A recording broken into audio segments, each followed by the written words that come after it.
Welcome to the Menopause Masterminds for the Menopause Research and Education Fund. You are a veteran of the menopause world. You're the past president of the International Menopause Society, the Australasian Menopause Society, an honorary life member of both, an obstetrician and gynaecologist who's running a menopause and menstrual disorders service at the Royal North Shore Hospital in Sydney, and a Professor of Clinical Obstetrics and Gynaecology at the University of Sydney. You have published more than 140 research papers and have been cited. Did you know that you've been cited in more than 4,657 other papers? That's quite an achievement. It's quite, there you go, ResearchGate, it tells you a lot. Now, you are also the immediate past president of the International Menopause Society's journal Climacteric, and you've just left it at a very interesting time. Your successor has written Strap In and Enjoy the Ride in his first editorial, the lovely Tim Hillard. But now you're sort of stepping out. Now, one of the biggest challenges you would have faced and he now has to face is how you keep up with the very fast-paced dialogue that goes on in social media that works at such a much quicker pace than academia can. How do you challenge that? How do you work with it? Well, it's frankly impossible, Fiona, for a journal, a medical journal, whether it's a hard copy journal or an online journal. The processes which we go through, peer review and so on, to ensure that the article we publish is the truth, the whole truth and nothing but the truth, means that we have a lag time between when we receive papers and when they get published. So that is why, of course, the International Menopause Society and the Australasian Menopause Society now have quite a strong online presence via webinars and podcasts and chat sessions as well. It's the only way we can effectively keep up, not so much with other published literature, but with all the stuff that happens in social media in particular. Yeah, and speaking of published literature, we have at the moment a quite polemic environment, and we've just had the series of opinion pieces published in The Lancet. You and the very lovely Susan Davis wrote quite a strong rebuttal to that. How does that affect when clinicians see these kinds of sort of polarizations? How does it affect them? You've got one side saying that menopause and HRT has been over-medicalised, and the other side saying, but hang on a second, we've got all of these women over here who've got significant issues. If you're a clinician sitting in the middle of that, how does that affect you? Oh, I think it's very difficult for clinicians. The data which was published in that set of articles in The Lancet was, broadly speaking, nothing new. And much of what was said in those articles was consistent with what we all believe to be the appropriate approach. Where we differed was the suggestion that empowerment women meant essentially telling them that the menopause was a normal process and get on with it. Now, if colleague Professor Hickey were here now, she would disagree with me again, but that's certainly how a lot of people interpreted it. And it was unfortunate that that was the case. Empowerment for me means providing broad-based education for all women, particularly in midlife women, so that they understand exactly what is happening to them and they understand what options are available to them for treatment or for non-treatment. And that, I think, is where we differed most profoundly. It's very, very hard for clinicians out there in the world. You know, I spend a good part of my week reading papers, but if you're hard at it at Coalface, you don't have the time to do that, nor do you have access to all the papers, even if you had the time.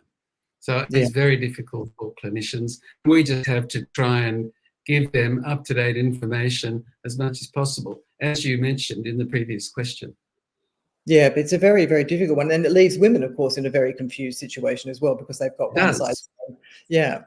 I mean, do you think perhaps that they did have a point in some way in saying that, the role of lifestyle isn't argued as vociferously as it could possibly be?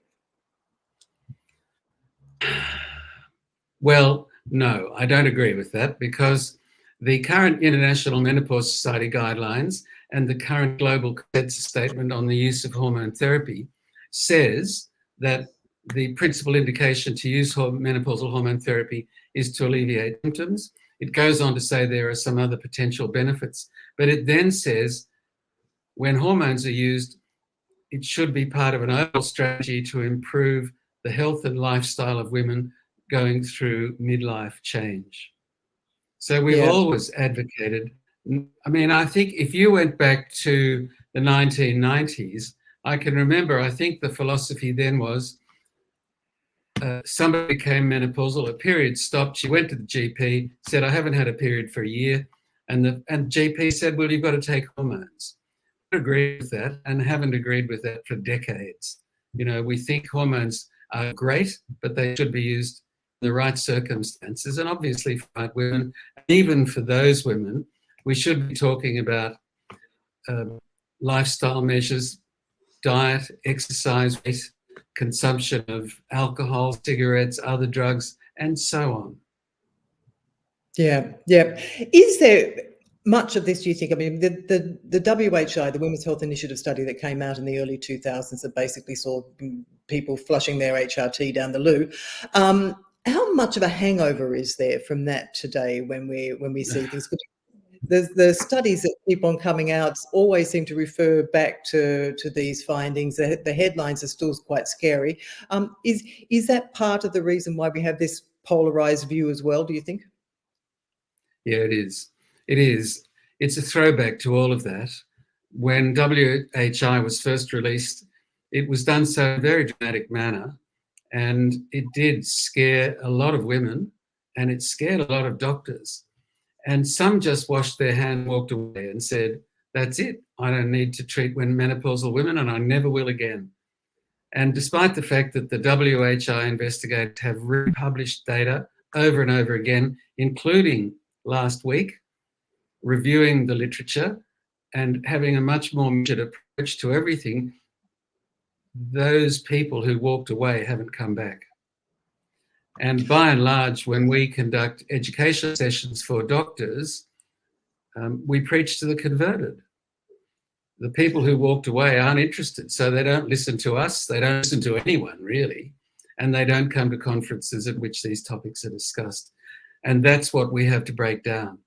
And you mentioned a bit about possibly over-prescribing. If you look at Western data, then 80% of women have menopausal symptoms of some sort, as hot flushes, let's say, as they go through the menopause transition. About a third of them, so about 20% of all women, experience symptoms which are moderate to severe, which means they interfere with their daily activities and they interfere with their sleep.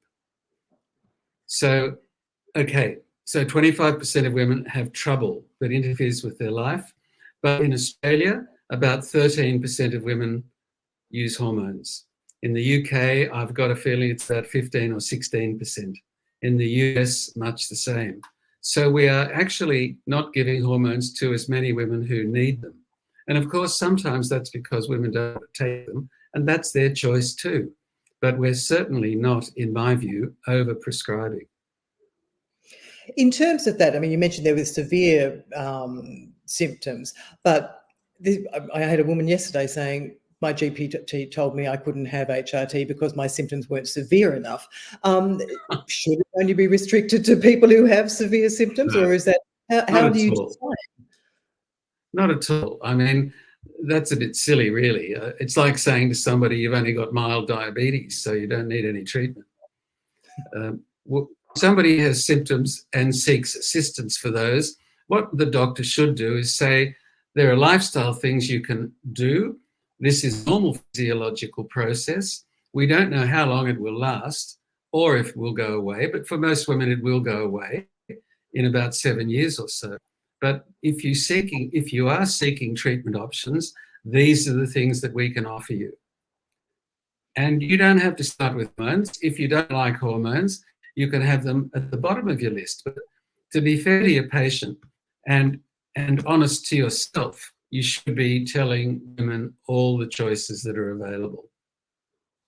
Yeah. The other thing, because you mentioned the new WHI data that came out a few days back, is there also a confusion then for clinicians, the press, and everybody when they say, for example, in this one, it doesn't support the use of HRT for the prevention of heart disease, but it's looking at old forms of HRT that most of us don't use anymore. So how relevant is this? And does this also add to that confusion around HRT? Well, it's incredibly relevant. The data that they're referring to, certainly in WHI's case, does not really support HRT for cardiovascular disease, but they were using oral estrogen and a synthetic progestin. And we know full well, and did at the time, that oral estrogen alone will certainly increase thromboembolic risk, which is cardiovascular disease. And synthetic progestogens, because they bind to hormone receptors other than just progesterone receptors, can also have adverse effects on cardiovascular health and also on breast health. So what we know from WHI is a lot about what happened to a cohort of American women who took oral conjugated estrogens and oral medroxyprogesterone acetate. That's all. But then often the headline is going to be translated saying HRT is not what won't help for, as if there'll be a blanket carpet approach to the response to it. Is there a responsibility then on researchers' behalf to make sure that people really understand what it is they've actually looked at? Because it gets lost in translation. Yeah, it's lost in translation. If you read papers, they say in their methods section, they describe exactly what they did, how old the women were, what their comorbidities were, and exactly what they took. But that's not what the headline writers see. And you can never be quite sure what the headline writers are going to say. You know, after that recent WHI paper, I saw a Washington Post report that said, researchers say hormones are not as harmful as was once thought. So that's, I mean, it's damned with faint praise, but I mean, and I can remember some years ago, a long time ago, when the data from the second arm of Women's Health Initiative came out, which was estrogen only, and it showed cardiovascular benefit and it showed no increased risk of breast cancer. And we, the IMS board, thought, oh, well, nobody will take any notice of this because it's good news. But the media did take notice of that because they wanted to story about the researchers not telling the truth the first time. So it's ridiculous. You can't. Yeah. It's very hard. It's very hard. And it's, look, you know, you and I are the same as all the people looking and listening to this. We don't have all the time in the day to read all this stuff. So we put the paper or the computer or whatever in the morning, look at the television and get the headlines. And that's it. We don't do a deep dive really. But No. Unfortunately, sometimes you need to. Yeah. I think that does, being a journalist myself, I think there needs to be a bit of education for journalists on how to read studies and what the things that are important to pick out and what it is that they're actually looking at is probably an important thing to learn. I think it's pretty hard, I think. Very. If at the moment a lot of this polarization, I wonder, is it driven because there's been quite a big push on estrogen's fantastic. It's going to solve all of your problems. You can take a lot of estrogen. You can virtually bathe in estrogen. How much of this do you think has sort of added to this sort of polarized society? And are there cases where it's justified for people to have much more than a higher than recommended dose? Should people really be worried about the amount of estrogen that they're using, or is it a storm in a teacup? No, it's not a storm in a teacup. We always say you should use the dose of estrogen which will alleviate your symptom or which is appropriate to treat the condition for which it's being prescribed. And for most women, that will be the sort of doses of hormones which are commonly used. which, by the way, are generally speaking lower doses than we used 20 years ago. Some women do require more to alleviate their symptoms, but the problem is we don't have any reliable data on what those very high doses will do in terms of harm. We haven't got any doubt that in some ways they'll be good. Of course, if your flushes don't go away until you take a bucket load of estrogen, I understand why you're doing that.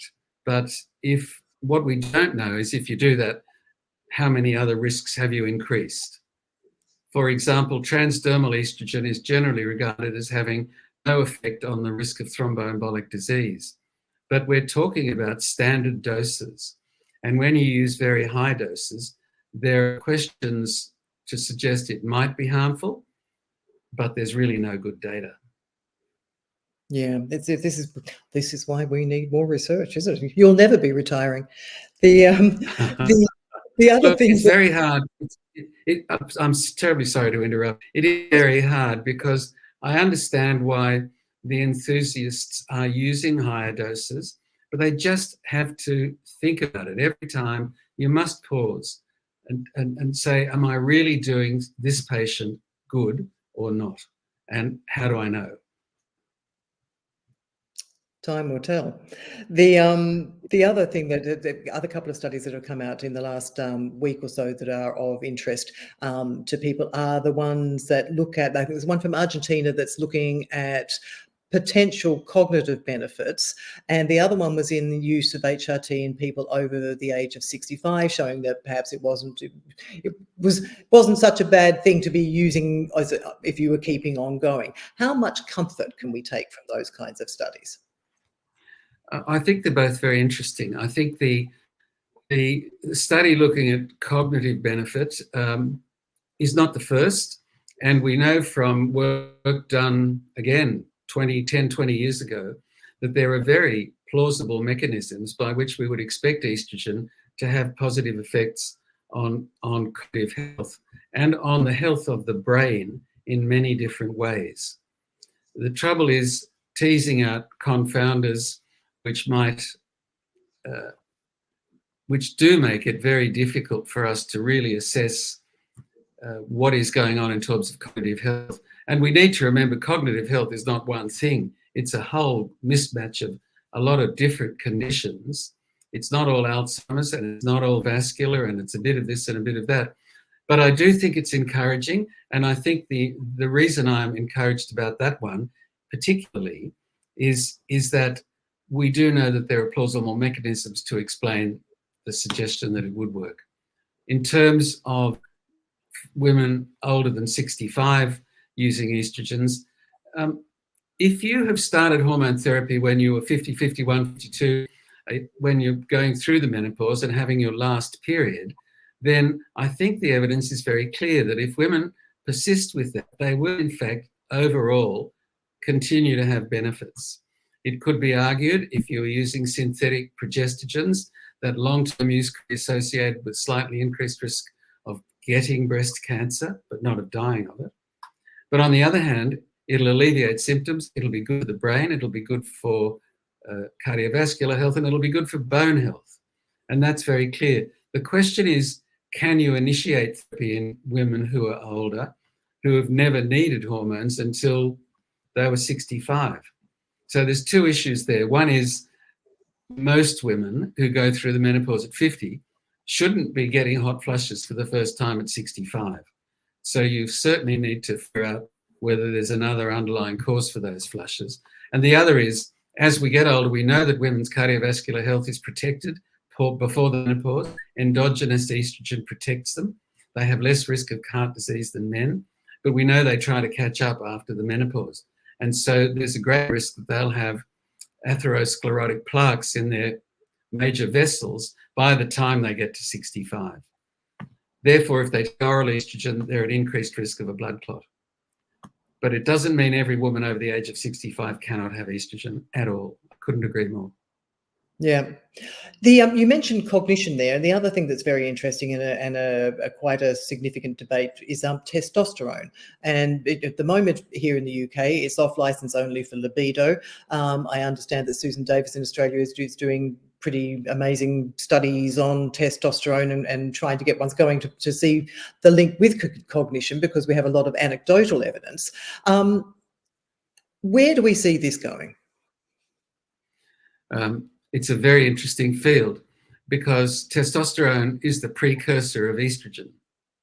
And so we know, for example, that all the estrogen a woman has in her body is made initially from testosterone in the premenopausal years in the ovaries, and postmenopausally from DHEA in the adrenal glands, and which is then converted into testosterone and finally into estrogen.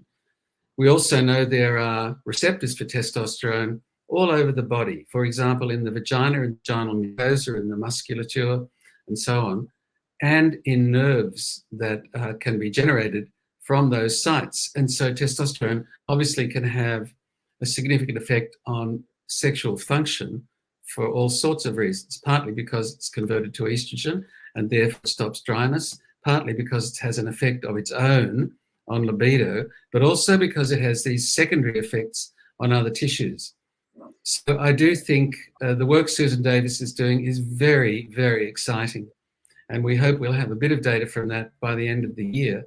At the moment, the reason we say it's only for use for the treatment of hypoactive sexual desire disorder in postmenopausal women is that's the only data we have solid evidence for. But I think the future is very exciting. Yeah, it's an interesting one, and it makes people so angry because there's so much. I feel so much better. I've got so much more energy, and it's sort of, why won't you to everybody? So it does it, but it needs it. Also, we need to know, I guess, what the long-term heart implications are and things like that for it. Don't we?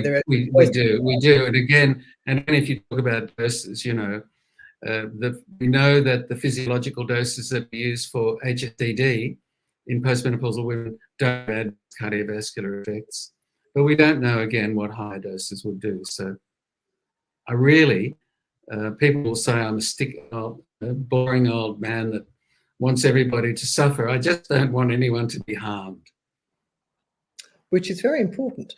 Now, there's obviously, speaking of postmenopausal women, it's often said that menopausal symptoms, fade out within, 4 to 7 years, and a very rare number of women will continue on to have symptoms into their 70s or 80s. But normally, then we're talking about vasomotor symptoms. Have we been too myopic in the way we look at symptoms? Because it does appear that bladder symptoms go on, vaginal symptoms go on, mood symptoms go on. We still can't sleep. Should that definition of postmenopausal symptoms be revised? Well, my definition of postmenopause is that it starts 1 year after your last period and it goes on for the rest of your life. And I think people need to understand that. We all talk about menopause, but it's just the date of your last period. And the time leading up to that is the perimenopause. And 1 year after your last period, you're postmenopausal for the rest of your life. And you're right, most women's symptoms, we believe, in Western communities last for about 7.5 years, but they can last a lot longer. And probably 10% of women have symptoms for the hot flushes, that is, or night sweats for the rest of their life. In terms of vaginal symptoms, they actually get worse as you get older. So untreated vaginal symptoms, GSM or VVA, if you like, not only persist, but get worse. Some of the brain fog stuff is peculiar to the perimenopausal changes because it's triggered by fluctuating hormone levels. But ultimate declines in estrogen, which is what happens, can also give rise to mood changes, which don't get better unless treated. And of course, the other examples, I guess, bone health and cardiovascular health. Yeah. So it does. I think that mantra might need a little bit of revising. Yeah, well, that's exactly right. And I think going back to the very introduction when we were talking about empowerment women, we need them to understand that whilst this is a physiological process, the consequences of menopause are sometimes quite pathological. They won't be for all women, or not even for the majority of women, but they can be pathological and they can persist for a very long time. Yeah. The US is doing some quite interesting things in terms of getting funding for menopause research and really making sure that their institutes that investigate and research menopause are allocating a certain amount of budget towards menopause research. Is that something that governments from around the world should actually take a look at and think of doing themselves? They should. I mean, we think that there is a huge opportunity for governments here to invest in the research into the health of midlife women. And in so doing, they will ultimately save themselves a fortune in health costs, aging community, which is what we have in most parts of the world. Certainly in the Western world, we have an aging community. In Australia, we're getting some reasonable support from federal and state governments. In the state of New South Wales, where I live, the state government's committed $50 million over the next 4 years to assist in access to menopause services and in education of women and particularly family physicians. And there are similar models around my country, but the government will always tell you they have a budget and they have to identify key areas. And for us to attract their attention, we need women to lobby, really, because there are obviously pressing needs in terms of treatment for malignant disease and cardiovascular disease, which still 40% of us. But we certainly also need to look at things we could do to improve midlife women's health and reduce the burden of those diseases aging. Yeah, absolutely. I think I was looking at stats the other day from Japan, where they, we commonly hear this mantra as well of, Japanese people don't have menopause symptoms. But there was an estimate that was costing them $12 billion a year in absenteeism, women resigning from work and things like that. So apart from the health cost, there's an enormous economic cost. So they could actually save a lot of money. There's a huge cost, absolutely huge. Yeah. The other thing is, you mentioned education there. Given the doctor the other day saying that you can't have your HRT until because your symptoms aren't severe enough, you can't have systemic and topical HRT together. The list goes on and on and on. In terms of doctor education here in the UK, I can only speak for, I guess, there is no compulsory catch-up education for doctors. You said before that all doctors need to have at least some smattering of understanding of menopause. How do we get there? There's nothing there that says you actually have to catch up on this. How do we get that done? Because you're right, you said before you're preaching to the converted. Well, I think we have to encourage the colleges which supervise continuing medical education for family doctors and for specialists to make sure that they include at least a component of the evaluation, which is completed every year, 2 years, 3 years, in all craft groups of medicine, to make sure that a component of that addresses the issues of midlife women's health. And not in isolation. And I'm not saying, do you know what a hormone is or do you know what a hot flush is? I'm saying, did you know that women's cardiovascular health increases after the menopause? Did you know osteoporosis is much greater than in men? 1 woman in 3 after the age of 50 will have an osteoporotic fracture. Can you imagine what that's costing? And so we do need to train our doctors. And I think it is up to the professional colleges who oversee this to make sure that continuing medical education incorporates the component of midlife women's health. Yeah, and actually that WHI study that we mentioned before, the reviewing of the data that was in JAMA a few days back, looked also at calcium and vitamin D supplements and hip fractures and other bone fractures, and found that it was only useful for hip fractures. Is that going to send a confusing message to people? Yes, it'll probably tell people they don't need to take any calcium or vitamin D, and then they'll be worse off.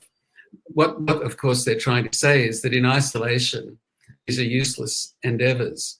You have to have calcium, you have to have vitamin D, you have to have exercise, and if you are losing significant bone mass and density, then you do need to have at a certain point another intervention as well. Yeah, yeah. Now, you may be out of the editorial hot seat, but you've said before that you are still working, and with no signs of giving up yet, I assume. No. That you worry that you won't have enough time to get everything done by the time that you do think about retiring. What's left on your list that you want to make sure is done? Fiona, I think for me, despite the X number of papers published, citations and all the rest of it, for me, the most important thing is education. And if I can do no more than educate my medical students and my gynae trainees and my colleagues, that'll be my main goal, to keep doing that for as long as I can, to spread the word as far as possible, and to encourage people to listen, to take heed, and to listen to their women.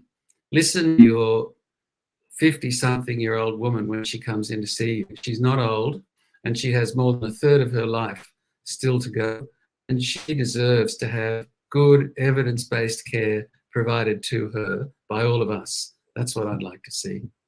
Yeah, absolutely. Because I mean, we hear quite, consistently, women live longer than men. Women have got it good. This, that, we may well live longer, but nowadays it's really not all that much longer, and a lot of that is not in great health, and that needs to change. Correct.